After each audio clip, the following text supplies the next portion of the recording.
पुण्यात पुढच्या बातमीकडे आणि आदित्य ठाकरेंना संदीप देशपांडेंनी जोरदार प्रत्युत्तर दिल्याचं पाहायला मिळालं। आम्हाला बायडन मिळत असाल तर तुम्ही ट्रम्प आहात असं वक्तव्य देशपांडे यांनी केलंय आणि आदित्य ठाकरेंच्या पायाखालची वाळू सरकलेली आहे असंही देशपांडे म्हणतात। संदीप सरांसोबतच पुन्हा एकदा जो बायडनचा उल्लेख केलाय त्यांनी ते आव्हान नाही असं म्हटलंय आणि त्यासोबतच अमोल मिटकरींचा शब्द वापरला, पुन्हा एकदा तो शब्द त्यांनी सुद्धा वापरला।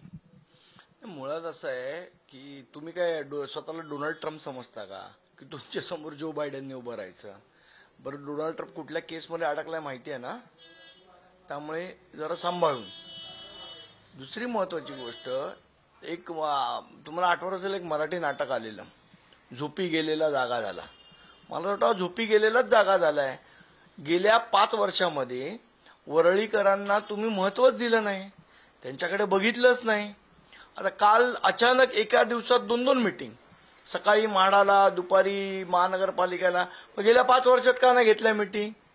आज जे लोअर परळचे जे चाळीतले रहिवासी आहेत त्यांच्यासाठी तुम्ही म्हाडाला गेलात की बाबा 79A खाली मालकांना नोटीस काढा म्हणून, आणि तिथे बिल्डर कोण बसवणार? तुमचाच मित्र, तुमचेच नातेवाईक हेच बिल्डर आहेत ना तिथे। मग त्यांना ती डेव्हलपमेंट मिळावी म्हणून तुम्हाला आज जाग आली का? तुम्ही तिथले आमदार आहात का बिल्डरांचे दलाल आहात? हा महत्वाचा प्रश्न आहे। संजय, कुठे ना कुठे या सगळ्यांमधून हिडन अजेंडा आहे असं तुम्हाला वाटतंय का?